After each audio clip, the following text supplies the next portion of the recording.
रात के 12 बज रहे थे। हवा में ठंडक थी, सड़क सुनसान थी, चारों ओर सन्नाटा पसरा हुआ था, जैसे पूरी दुनिया सो चुकी हो। दूर दूर तक कोई इंसान नजर नहीं आ रहा था, सिर्फ सड़क के किनारे लगे पेड़ और उनके साए ही दिखाई दे रहे थे। थका हुआ स्वर, मुझे जल्दी घर पहुंचना है। आज का दिन बहुत लंबा और थकान भरा रहा है। अगर मैं जल्दी नहीं पहुंचा तो सब परेशान हो जाएंगे। रोहन अपनी कार चला रहा था। उसकी आंखों में नींद थी, लेकिन उसे घर पहुंचने की जल्दी थी। वह जानता था कि सुनसान रास्ते पर रुकना सुरक्षित नहीं है। वह थका हुआ था, लेकिन उसे जल्दी घर पहुंचना था। उसकी आंखें बार बार बंद हो रही थीं, लेकिन वह खुद को जागते रहने की कोशिश कर रहा था। रोहन ने रेडियो चालू किया।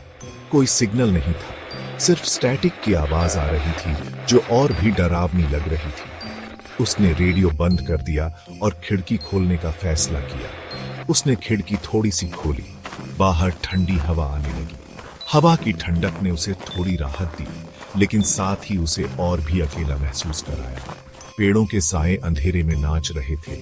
हर साया उसे किसी छिपे हुए खतरे का संकेत दे रहा था। वह जितना जल्दी हो सके इस रास्ते को पार करना चाहता था। अचानक रोहन को अपनी कार में एक झटका लगा। टायर पंचर हो गया था। उसकी धड़कनें तेज हो गईं। इस सुनसान रास्ते पर यह सबसे बुरा समय था। रोहन ने कार रोकी। वह परेशान हो गया।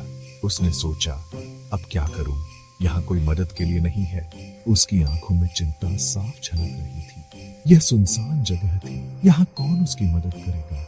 चारों ओर सिर्फ अंधेरा और सन्नाटा था। रोहन ने गहरी सांस ली और खुद को संभालने की कोशिश की। उसे अब खुद ही इस समस्या का हल निकालना था। रोहन कार से बाहर निकला। टायर बदलने के लिए उसने सामान निकाला। गंभीर आवाज में, अकेले यहाँ? रोहन चौंक गया। पीछे मुड़कर देखा। एक आदमी खड़ा था। उसका चेहरा अंधेरे में साफ नहीं दिख रहा था। सक पकाते हुए, कौन हो तुम? भारी आवाज में, मैं यहीं रहता हूँ। आदमी रोहन के पास आया। रोहन को डर लगने लगा।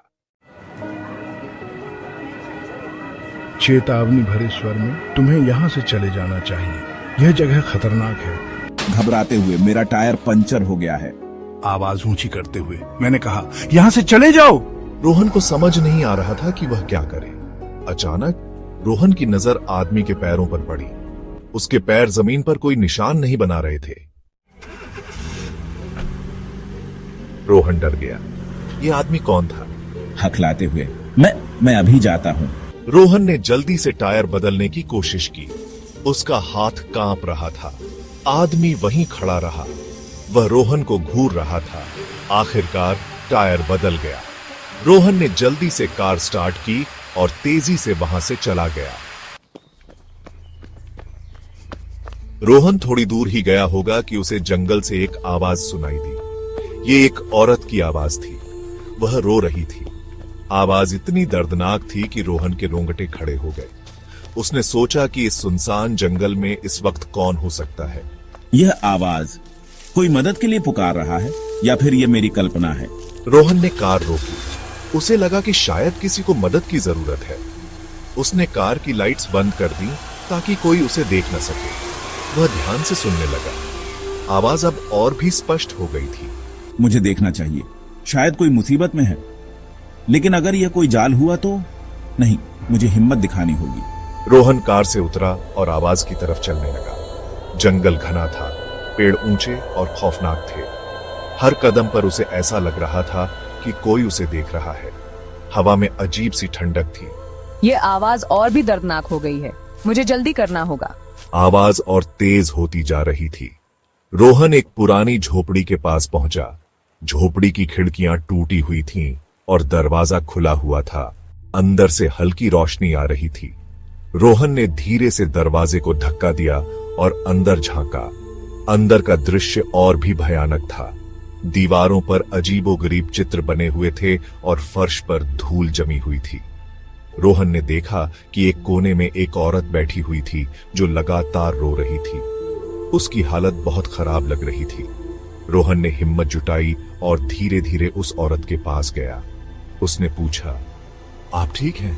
क्या हुआ है? औरत ने सिर उठाया और उसकी आंखों में डर साफ झलक रहा था।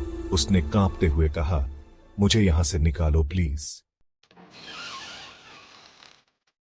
रोहन ने झोपड़ी के अंदर झांका। अंदर अंधेरा था, धुएं की गंध आ रही थी।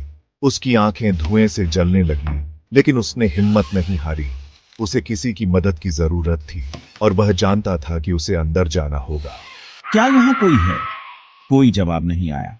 रोहन ने फिर से पुकारा, क्या कोई है? लेकिन केवल सन्नाटा था। कोई जवाब नहीं आया। झोपड़ी के अंदर का सन्नाटा और भी गहरा हो गया। रोहन ने अपने दिल की धड़कन को तेज होते हुए महसूस किया। उसे लगा कि कुछ भयानक होने वाला है। मुझे अंदर जाना होगा। उसने खुद को हिम्मत दी और एक कदम आगे बढ़ाया। उसके कदमों की आवाज झोपड़ी के सन्नाटे में गूंज उठी। रोहन ने एक जलती हुई लकड़ी उठाई और अंदर चला गया। अचानक उसकी नजर जमीन पर पड़ी। वहां कुछ चमक रहा था। उसने ध्यान से देखा तो पाया कि वह एक औरत का शरीर था। वहां एक औरत पड़ी थी। वह मर चुकी थी। उसका शरीर आग से झुलस रहा था। रोहन का दिल धक धक करने लगा। उसने कभी ऐसा दृश्य नहीं देखा था। हे भगवान, यह क्या हो रहा है? उसने खुद को संभालने की कोशिश की, लेकिन उसकी आवाज कांप रही थी। रोहन डर के मारे चीख पड़ा। वह पीछे हटा। उसकी सांसें तेज हो गईं। उसे समझ नहीं आ रहा था कि क्या करे। झोपड़ी के अंदर का अंधेरा और भी भयानक लगने लगा। उसने सोचा कि उसे मदद के लिए बाहर जाना चाहिए, लेकिन उसके पैर जैसे जड़ हो गए थे। वह वहीं खड़ा रहा, अपने दिल की धड़कन को सुनता हुआ। रोहन पीछे मुड़ा और भागने लगा। वह जितनी तेजी से दौड़ सकता था दौड़ा, मुझे यहां से निकलना होगा अब। लेकिन रास्ता गायब हो गया था। वह खुद को एक अंधेरी खाई में पाया। मैंने तुम्हें चेतावनी दी थी। रोहन ने ऊपर देखा। वह अजनबी वहां खड़ा था। उसका चेहरा अब भी अंधेरे में छिपा हुआ था। तुम कौन हो? तुम जल्द ही जान जाओगे। अगली सुबह रोहन की कार सड़क किनारे मिली। उसका दरवाजा खुला था। रोहन गायब था। कार यहां है, लेकिन रोहन का कोई अता पता नहीं। पुलिस ने जंगल की तलाशी ली। उन्हें जली हुई झोपड़ी मिली और उन्हें एक और चीज मिली। यहां कुछ लिखा हुआ है, खून से। एक पेड़ पर खून से लिखा एक संदेश था। संदेश में लिखा था, कभी कभी चेतावनियों को अनदेखा नहीं करना चाहिए। यह रोहन का खून था।